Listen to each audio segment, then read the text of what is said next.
नमस्कार, आरआरसी नेटवर्कच्या ताज्या बातमीपत्रात आपले स्वागत। अशा आहेत आजच्या प्रमुख घडामोडी। हेडलाइन्स प्रस्तुत करता पंकज कोठारेज, कोठारी कन्स्ट्रक्शन कंपनी, रामी हेरिटेज, जुना आरटीओ ऑफिस समोर, अकोला। विभागीय क्रीडा स्पर्धेत खेळाडूंचा गेम करण्याचा प्रयत्न, सोयी सुविधांचा अभाव आणि खेळाडूंचे होतात हाल। शाळांचे खासगीकरण व कंत्राटी नोकर भरती विरोधात सम्यक विद्यार्थी संघटनेचा मोर्चा, अंजलीताई आंबेडकर यांनी केले नेतृत्व। अन्न व औषध विभागाची दवा बाजारात मोठी कारवाई, 4 मोठ्या वितरकांवर कारवाईने उडाली खळबळ। शहरातील वराहामध्ये आफ्रिकन स्वाईन फीवर, जिल्हाधिकारी यांनी जारी केले प्रतिबंधात्मक आदेश। ग्रामीण भागात पाणी टंचाईने नागरिक हैराण, पाणी समस्येवर शिवसेनेचे ठिय्या आंदोलन। आता सविस्तर बातम्या। वसंत देसाई येथे विभागीय क्रीडा स्पर्धा होत आहेत, पण येथे सोयी सुविधांचा अभाव असून खेळाडू यामुळे तर त्रस्त आहेतच, त्याचबरोबर विविध क्रीडा संघटनांचे खेळाचे ऑफिसर यांच्यात चुकीच्या वर्तणुकीमुळे देखील त्रस्त आहेत। त्यामुळे चांगला खेळ खेळणाऱ्या खेळाडूंची मोठे नुकसान होत असल्याची माहिती समोर आली आहे। तशी तक्रार पालकांची आहे।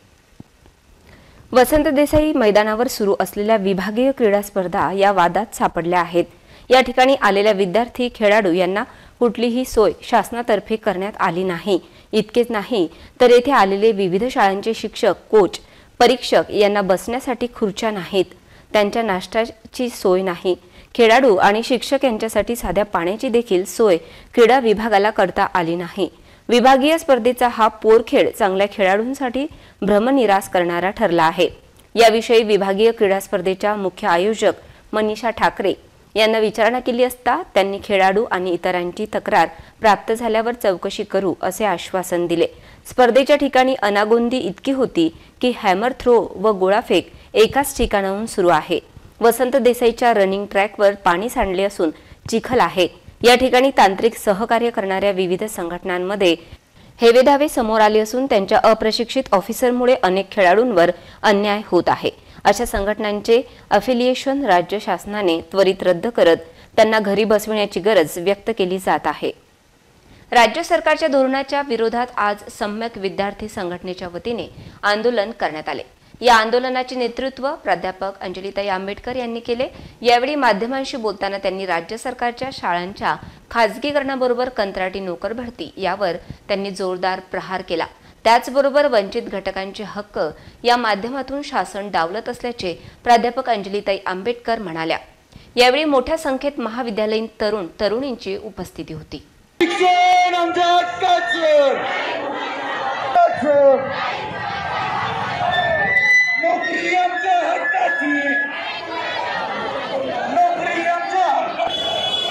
वंचित बहुजन युवा आघाडी सम्यक विद्यार्थी आंदोलन अकोला जिल्ह्याच्या वतीने भव्य इशारा मोर्चा आज काढण्यात आला।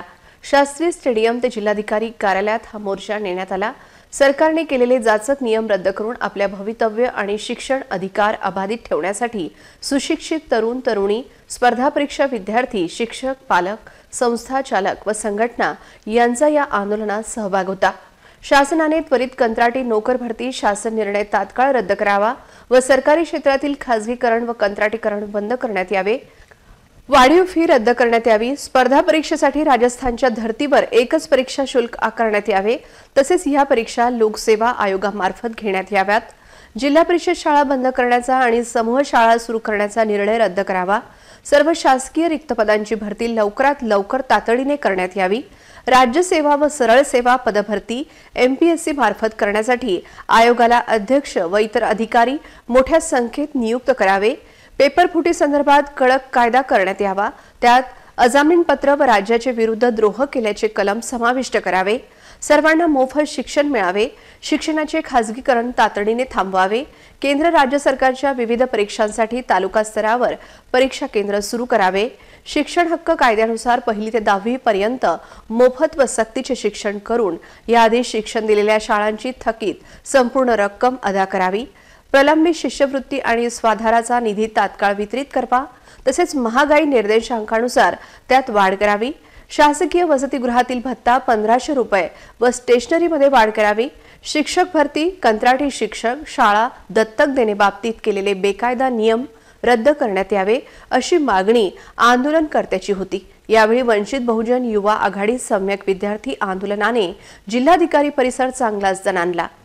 या आंदोलनाची मुख्य मागणी जी होती की सरकारी जिल्हा परिषदेच्या महानगरपालिकेच्या शाळा असतील त्याचं प्रायव्हेटायझेशन, ते कॉन्ट्रॅक्टवरती लोकांना चालवायला देणं आणि नोकर भरतीमध्ये कंत्राटी सिस्टीम आणणं, या दोन्ही निर्णयांच्या विरोधातला आजचा मोर्चा होता।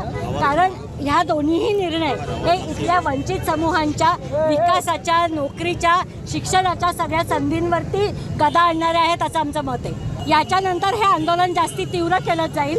लातूरमध्ये काल आंदोलन झालं, आज अकोल्यामध्ये होत आहे। संपूर्ण महाराष्ट्रभर प्रत्येक जिल्ह्यामध्ये ही आंदोलनं होती। दवा बाजार येथे विना लायसन्स जागेत औषधांचा साठा ठेवणे 4 मोठ्या एजन्सी संचालकांना भोवले आहे। अन्न व औषध प्रशासन विभागाने 4 मोठ्या एजन्सीचे परवाने 30 दिवसांसाठी निलंबित केल्याने दवा बाजारात खळबळ माजली आहे। दवा बाजार येथे यंदा 9 जून रोजी औषधी निरीक्षक राठोड यांनी पाहणी केली होती। या पाहणीत 4 औषध पेढ्यांनी त्यांचे औषध हे विना लायसन्स जागेत ठेवल्याचे चित्र समोर आले होते। त्या प्रकरणात चौकशी केल्यानंतर messrs Vohra agency, messrs Ashok pharma, messrs Bhartiya agency आणि श्री डिस्ट्रीब्युटर्स या पेढ्यांचा समावेश आहे। तसेच 4ही पेढींना फॉर्म 15 अंतर्गत प्रतिबंधित केलेला साठा मुक्त करून पंचनामा अंतर्गत जप्त केला आहे। या 4 पेढ्यांचे परवाने 30 दिवसांसाठी निलंबित करण्यात आल्याने संपूर्ण दवा बाजारात चांगलीच खळबळ माजली आहे। त्यामुळे या पेढ्यांचे लाखो रुपयांचे टर्नओव्हर थंड बस्त्यात पडणार आहे। त्याचबरोबर त्यांच्यावर न्यायालयीन कार्यवाहीची प्रक्रिया सुरू केल्याची माहिती समोर आली आहे। या सर्व प्रकरणात सामाजिक कार्यकर्ता संजय देशमुख यांनी तक्रार केली होती। त्या तक्रारीची गंभीर दखल अन्न व औषध प्रशासन विभागाने घेतली असून त्यात दवा बाजार येथे फील्ड व्हिजिट केल्यानंतर अन्न व औषध प्रशासन विभागाला तथ्य आढळले होते। झोपेच्या गोळ्या, कोडिंग सारप आणि डॉक्टरांना औषधी सप्लाय, तसेच बिना वातानुकूलित कोणाकडे फ्रीज नाही आहे, डीप फ्रीजर नाही आहे अशी माझी तक्रार होती। त्या तक्रारीच्या अनुषंगाने अन्न औषध प्रशासनाने 4 महिन्याने काय होईना कारवाई केली आणि न्यायालयात खटलासुद्धा दाखल होणार आहे। आणि 4 एजन्सीज विरुद्ध 1 महिन्याचे सस्पेन्शन ऑर्डर अन्न औषध प्रशासनाने दिलेले आहे। त्या औषधी व्यापाऱ्यांनी मला डिवचण्याचा प्रयत्न केला आणि माझ्या विरुद्ध खोट्या खंडणी ज्या तक्रारी दिल्या, त्या औषधी व्यापाऱ्यांविरुद्ध मी लवकरच न्यायालयामध्ये जाणार असून यांच्या विरुद्ध मानहानीचा दावा दाखल करणार आहे। अन्न औषध प्रशासनाच्या वतीने व पोलीस प्रशासनाच्या वतीने मी तक्रारी देऊन पोलीस प्रशासन विभागाने सुद्धा यात चौकशी चालू केलेली आहे। सिव्हिल लाईन पोलीस स्टेशनला याचा तपास चालू आहे। तपास सविस्तर होताच मी यांना माझ्या वकिलाकडून नोटीस पाठवणार आहे। अकोला शहरातील वराहांमध्ये आफ्रिकन स्वाईन फ्लू रोगाचा प्रादुर्भाव आढळला असून जिल्हाधिकारी अजित कुंभार यांनी प्रतिबंधात्मक आदेश जारी केलाय। वराहांचे कलिंग करून त्यांची विल्हेवाट शास्त्रीय पद्धतीने लावण्याचे, निर्जंतुकीकरण करण्याचे आदेश देण्यात आले आहेत। अकोला शहरात वराह मृत होत असल्याचे आढळल्यावरून हे नमुने भोपाळ येथील national institute of high security animal disease यांना पाठवण्यात आले होते। त्याचा अहवाल सकारात्मक आला आहे। त्यानुसार संक्रमण स्थळाच्या 1 किलोमीटर परिसरातील क्षेत्र संनियंत्रण क्षेत्र म्हणून घोषित करण्यात आले आहे। या परिसरातील सर्व वराहांचे कलिंग करून त्यांची विल्हेवाट शास्त्रीय पद्धतीने लावण्याचे व परिसराचे निर्जंतुकीकरण करण्याचे आदेश देण्यात आले आहेत। वराह पालन केंद्र तसेच मांस विक्री केंद्रातील कचरा एकत्रित साठवू नये, कचरा नष्ट करावा, त्याची विल्हेवाट लावावी। वराह पालन करणारे पशुपालक व्यक्तींमध्ये जनजागृती करावी। शेजारच्या राज्यातील वराहांचा अनधिकृत प्रवेश होऊ नये यासाठी पशुसंवर्धन विभागाने पोलीस व चेक नाक्यांशी समन्वय ठेवावा असे आदेशात नमूद आहे। जिल्ह्यातील 64 गावांचा पाणी पुरवठा गेल्या काही महिन्यांपासून अनियमित असल्यामुळे नागरिकांना ऐन सणासुदीच्या काळात पाण्यासाठी वन भटकंती करावी लागत आहे। पाण्याचा हा प्रश्न पाहता जिल्हा परिषद सदस्य गोपाल दातकर यांच्या नेतृत्वात शिवसैनिकांनी ग्रामीण पुरवठा विभागाच्या कार्यालयात ठिय्या आंदोलन केले। हिवाळ्यातील थंडीच्या आगमनाची आतुरतेने वाट पाहणारे नागरिक या दिवसात प्रचंड उकाड्यामुळे त्रस्त झाले आहेत, तर ग्रामीण भागात नागरिकांना पिण्याच्या पाण्याबाबत अनेक अडचणींचा सामना करावा लागत आहे। जिल्ह्यातील 64 गावांच्या अनियमित पाणी पुरवठ्यामुळे या ग्रामीण भागातील नागरिकांना महिनाभरापासून ऐन नवरात्रीच्या काळात पिण्याच्या पाण्यासाठी वणवण भटकंती करावी लागत आहे। सणासुदीच्या या काळात ग्रामीण भागातील नागरिकांना पिण्याच्या पाण्याचा पुरवठा लवकरात लवकर करण्यात यावा या मागणीसाठी उद्धव ठाकरे गटाचे शिवसेनेचे जिल्हा परिषद सदस्य गोपाल दातकर यांच्या नेतृत्वाखाली शिवसैनिकांनी जिल्हा परिषदेच्या ग्रामीण पुरवठा विभागाच्या कार्यालयात ठिय्या आंदोलन केले। ग्रामीण पुरवठा विभागाच्या अभियंत्यांनी आश्वासन दिल्यानंतर हे आंदोलन संपवण्यात आले। खारपान पट्ट्यातील 64 गाव प्रादेशिक पाणी पुरवठा योजना आहे। या योजनेसाठी माननीय उद्धवसाहेब मुख्यमंत्री असताना 68 कोटी रुपये योजनेच्या दुरुस्तीसाठी दिले होते, परंतु ग्रामीण पाणी पुरवठा आणि महाराष्ट्र जीवन प्राधिकरण यांच्या अधिकाऱ्यांच्या हलगर्जीपणामुळे अद्यापही हे काम पूर्ण झालं नाही। आज 47 ते 50 दिवस झाले या गावांमध्ये पाणी मिळत नाही। प्रत्येक गावचे सरपंच अधिकाऱ्यांना फोन करतात, अधिकारी उळवाउळीचे उत्तरे देतात। कॉन्ट्रॅक्टरनं काम करत असताना कुठं पाईप टाकले कुठं नाही टाकले, अशा परिस्थितीत ही योजना विस्कळीत झालेली आहे।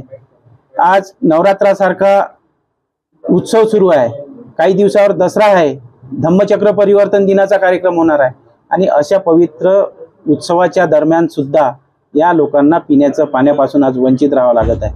नवरात्रात सर्व जे हिंदू बांधव आहेत ते उपवास करत असतात, परंतु त्यांना गाव तलावातील शेत तलावातील नाल्याचे पाणी या लोकांना प्यावं लागत आहे। त्याच्यामुळे त्यांचे एक प्रकारे त्या लोकांना दूषित पाण्यामुळे कदाचित आजारी होऊ शकतील अशी परिस्थिती निर्माण झालेली आहे। असं असताना सुद्धा लाखो रुपये पगार घेणारे हे अधिकारी यांच्या निष्काळजीपणामुळे हे लोक पाण्यापासून वंचित राहत आहेत। म्हणून आज हे शिवसेनेच्या वतीने आम्ही आंदोलन करतो। इतरही घडामोडींचा आपण आढावा घेणार आहोत, मात्र छोट्याशा विश्रांतीनंतर। Marcus the readymade multibrand showroom घेऊन आले आहे फुल टू पैसा वसूल मान्सून सेल। खरेदी करा 2 जीन्स आणि मिळवा 1 जीन्स अगदी फ्री फ्री फ्री। तसेच मिळवा 1000 रुपये किमतीचे कॅज्युअल शर्ट फक्त आणि फक्त रुपये 599 मध्ये, म्हणजेच मिळवा 40% पर्यंत महा डिस्काउंट। एवढेच नव्हे तर मिळवा सर्व प्रकारच्या ब्रँडेड फॉर्मल पॅन्ट व फॉर्मल शर्टवर 20% ते 35% पर्यंत महा डिस्काउंट। चला तर मग आजच मार्कस रेडीमेड मल्टीब्रँड शोरूमला भेट द्या आणि फुल टू पैसा वसूल मान्सून सेलचा भरपूर लाभ घ्या।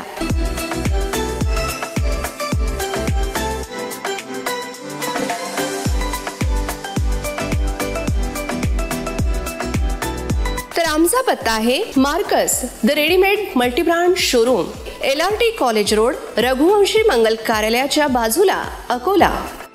विश्रांतीनंतर पुन्हा एकदा तुम्हा सर्वांचं हार्दिक स्वागत। अकोला शहरातील शेगाव बायपास रोडवरील श्री अन्नपूर्णा माता मंदिरात भव्य नवरात्र उत्सव दरवर्षीप्रमाणे यावर्षी सुद्धा मोठ्या प्रमाणात साजरा होत असून दररोज भागवत कीर्तन व भक्तिभावात उत्सव साजरा होत आहे। अन्नपूर्णा माता मंदिराच्या वतीने दररोज महाप्रसादाचे आयोजन करण्यात येत आहे। स्वर्गीय नंदकिशोर पाटील यांच्या निवासस्थान परिसरात अकोला शेगाव बायपास रोडवर श्री अन्नपूर्णा मातेचे भव्य मंदिर असून श्री अन्नपूर्णा माता मंदिर येथे नवरात्रोत्सवाला सुरुवात झाली आहे। काल श्री अन्नपूर्णा माता मंदिरामध्ये स्थापना दिवस मोठ्या प्रमाणात साजरा करण्यात आला। यावेळी मंदिरामध्ये 56 भोग दर्शन व नगरभोज महाप्रसाद व कन्यापूजन करण्यात आले। पारंपरिक स्वरूपात टाळ मृदुंगाच्या गजरात कीर्तन झाले। येथे दररोज भाविक भक्तांसाठी दुपारी 11 ते 3 वाजेपर्यंत महाप्रसादाचे आयोजन करण्यात येत असून महाप्रसाद व दर्शनाचा लाभ घ्यावा असे आवाहन श्रीमती शोभाताई पाटील, विठ्ठल पाटील, अन्नपूर्णेश नंदकिशोर पाटील, सौ रीनाताई अन्नपूर्णेश पाटील यांच्यासह श्री अन्नपूर्णा माता मंदिर व्यवस्थापकांनी केला आहे। दरवर्षीप्रमाणे यावर्षीही मंदिर परिसरात आकर्षक रोषणाई करण्यात आली। श्रीमद देवी भागवत 9 दिवस अखंड हरिनाम सप्ताह होणार आहे।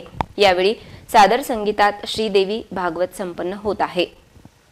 यावेळी मंदिराचे पुजारी प्रसाद निंबाळकर गुरुजी, विक्रम पाठक गुरुजी, व्यवस्थापक मोहन पाटील उपस्थित होते। श्री अन्नपूर्णा माता मंदिरामध्ये भाविकांची मोठ्या प्रमाणात गर्दी असते। या मंदिराचे महत्त्व मोठे असून मंदिरासाठी कुठल्याही प्रकारचे दान भाविक भक्तांकडून घेतले जात नाही। नवरात्रोत्सवात नागरिकांनी दर्शनाचा लाभ घेण्याचे आवाहन अन्नपूर्णेश नंदकिशोर पाटील यांनी केले आहे। अकोला शहरातील काही भागातून मोठ्या प्रमाणात खाजगी वाहनांच्या माध्यमातून प्रवासी वाहतूक सुरू आहे। अवैध प्रवासी वाहतूक करणारी ही वाहने नो पार्किंग झोन मध्ये उभी केली जातात, परंतु शहर वाहतूक नियंत्रण शाखा यावर कुठलीच कारवाई करीत नसल्याने शंका व्यक्त होत आहे। अकोला शहरातील टॉवर चौक भागातून मोठ्या प्रमाणात खासगी वाहनाच्या माध्यमातून प्रवासी वाहतूक होत असून येथे मोठ्या प्रमाणात खासगी प्रवासी वाहतूक, लक्झरी, काळी पिवळी टॅक्सी व विविध गाड्या अवैध पार्किंग करून उभ्या असतात। त्यामुळे रहदारीला अडथळा निर्माण होतो। मात्र याबाबत शहर वाहतूक शाखेची कुठलीही कारवाई होत नसल्याने शंका व्यक्त करण्यात येत आहे। या भागात जुने बस स्थानक असून ग्रामीण भागात जाणाऱ्या नागरिकांची संख्या मोठ्या प्रमाणात असते। मात्र खासगी वाहन चालक विविध प्रलोभने देऊन बस स्थानकावर असणाऱ्या नागरिकांना खासगी वाहनांमध्ये प्रवास करण्यासाठी प्रवृत्त करीत असल्याच्या तक्रारी होत आहेत।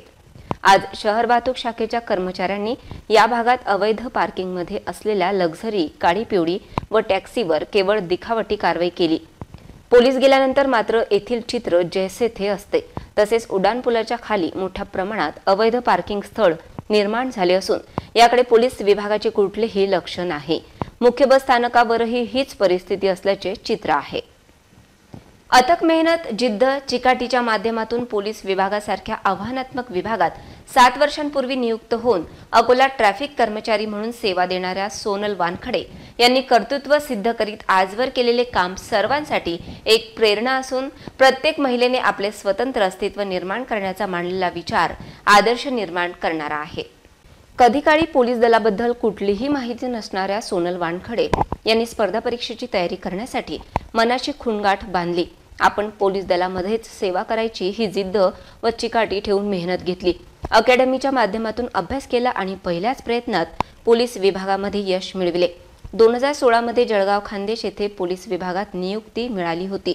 त्यानंतर 2022 मध्ये लग्नानंतर अकोला येथे शहर वाहतूक विभागात नियुक्ती मिळाली असून प्रामाणिकपणे आपले कर्तव्य बजावत घरच्या सर्व जबाबदाऱ्या सांभाळणाऱ्या नवरात्रोत्सवातील खऱ्या नवदुर्गा सोनल वानखडे यांच्या कार्याला RRC नेटवर्कचा सलाम। लहानपणापासूनच माझी इच्छा होती नोकरीला लागायची, कारण महिलांनी काही ना काही करायलाच पाहिजे आयुष्यामध्ये। तर मला आधी रनिंग वगैरे काहीच येत नव्हती, मला काही माहिती पण नव्हतं पोलीस भरतीमध्ये काय करावं लागते। मग त्याच्यानंतर मी अकॅडमी लावली। त्याच्यानंतर मी रनिंगला वगैरे सुरुवात केली तर माझे पाय वगैरे खूप सुजायचे। तर मी 1 महिना ब्रेक पण घेतला होता, पण मला नोकरीवर लागायचंच होतं। त्याच्यानंतर मग मी खूप प्रॅक्टिस केली, त्याच्यानंतर क्लासेस वगैरे केले, अभ्यास केला आणि मग मी 2016 मध्ये पोलीस दलामध्ये जळगाव खान्देश या जिल्ह्यामध्ये कार्यरत राहिली। त्याच्यानंतर माझं 2022 मध्ये लग्न झालं आणि मी नंतर जिल्हा बदली करून अकोला जिल्ह्यामध्ये ट्रॅफिक पोलीस म्हणून कार्यरत आहे सध्या। आता लग्न झालं म्हणजे घर पण सांभाळावं लागते आणि नोकरी पण सांभाळावी लागते। घरी सकाळी 5 वाजता उठावं लागते मला। उठून सर्व कामं वगैरे स्वयंपाक वगैरे करून सर्व करून घर सांभाळून मी ड्युटी पण सांभाळते। ड्युटीवर पण काही बंधनं राहतात। ट्रॅफिकची ड्युटी म्हणजे सगळ्यांना माहीतच आहे, ट्रॅफिक सांभाळावी लागते, अधिकाऱ्यांचं पण ऐकावं लागते, टाईमवर यावं लागते, कधी अब्सेंटी पडते आणि घरचं पण बघावं लागते, म्हणजे दोन्ही पण बघावं लागते लेडीजला। आणि महिलांनी नोकरीवर लागायलाच पाहिजे, छोटी का असे ना, असे मी तुम्हाला उपदेश देते की छोटी नोकरी का असे ना पण करायलाच पाहिजे महिलांनी, कारण स्वतःच्या पायावर उभं राहणं ही खूप मोठी गोष्ट आहे। स्वावलंबी राहायला पाहिजे महिलांनी, दुसऱ्यांवर डिपेंड कधीच नाही राहायला पाहिजे। जुलै महिन्यात झालेल्या अतिवृष्टीमुळे जुने शहरातील नागरिकांचे मोठ्या प्रमाणात नुकसान झाले होते। यामध्ये सर्वेक्षण केल्यानंतर काहींना नुकसान भरपाई देण्यात आली, परंतु काही नागरिकांची नावे गहाळ झाल्यामुळे अकोला तहसील कार्यालयात शिवसेनेच्या वतीने थाळी बजाव आंदोलन करण्यात आले। जुलै महिन्यात अकोला शहरात झालेल्या अतिवृष्टीमुळे जुने शहर परिसरातील अनेक नागरिकांच्या घरात पुराचे पाणी शिरल्याने नागरिकांचे मोठे नुकसान झाले होते। याचा फटका गोरगरीब नागरिकांना सहन करावा लागला होता। ज्या नागरिकांच्या घरांचे नुकसान झाले त्यांना 10,000 रुपयांची भरपाई, तर नुकसान झालेल्या व्यावसायिकांना 50,000 रुपयांची भरपाई देण्याचे आश्वासन राज्य सरकारने दिले होते। यामध्ये काही पूरग्रस्तांना नुकसान भरपाई मिळाली, परंतु ज्या नागरिकांचे मोठ्या प्रमाणात नुकसान झाले ते अद्यापही नुकसान भरपाईच्या प्रतीक्षेत आहेत। या नागरिकांच्या घराचे सर्वेक्षण करूनही त्यांना नुकसान भरपाईपासून वंचित ठेवले जात आहे। अनेक वेळा तहसील कार्यालयाचे उंबरठे झिजवून सुद्धा त्यांना उडवाउडवीची उत्तरे दिली जात आहेत। सर्वेक्षण यादीतून या नागरिकांची नावे गायब झाली आहेत। यामुळे या गरीब नागरिकांच्या झालेल्या नुकसानीची भरपाई मिळावी या मागणीसाठी शिवसेना उद्धव ठाकरे गटाने तहसील कार्यालयावर मोर्चा काढला व तहसीलदार कार्यालयात थाळी वाजवा आंदोलन करण्यात आले। तहसीलदारांच्या आश्वासनानंतर हे आंदोलन संपविण्यात आले। या आंदोलनाची माहिती शिवसेनेचे माजी नगरसेवक राजेश मिश्रा यांनी दिली। पुन्हा एक नजर टाकूया आजच्या प्रमुख घडामोडींवर। हेडलाईन्स प्रस्तुत करता पंकज कोठारेज, कोठारी कन्स्ट्रक्शन कंपनी, रामी हेरिटेज, जुना आरटीओ ऑफिस समोर, अकोला। विभागीय क्रीडा स्पर्धेत खेळाडूंचा गेम करण्याचा प्रयत्न, सोयी सुविधांचा अभाव आणि खेळाडूंचे होतात हाल। शाळांचे खासगीकरण व कंत्राटी नोकर भरती विरोधात सम्यक विद्यार्थी संघटनेचा मोर्चा, अंजलीताई आंबेडकर यांनी केले नेतृत्व। अन्न व औषध विभागाची दवा बाजारात मोठी कारवाई, 4 मोठ्या वितरकांवर कारवाईने उडाली खळबळ। शहरातील वराहामध्ये आफ्रिकन स्वाईन फिवर, जिल्हाधिकारी यांनी जारी केले प्रतिबंधात्मक आदेश। ग्रामीण भागात पाणी टंचाईने नागरिक हैराण, पाणी समस्येवर शिवसेनेचे ठिय्या आंदोलन। बातम्यांसाठी तुम्ही पाहत रहा RRC न्यूज। यूट्यूब चॅनलवर तुम्ही पण लाईक आणि सबस्क्राईब करा RRC डिजिटल अकोला हे यूट्यूब चॅनल। जगभरात कुठेही पहा RRC डिजिटल अकोला। पुन्हा भेटूया ताज्या बातम्यांसह, नव्या घडामोडींसह, नव्या बातमीपत्रात। तोवर नमस्कार।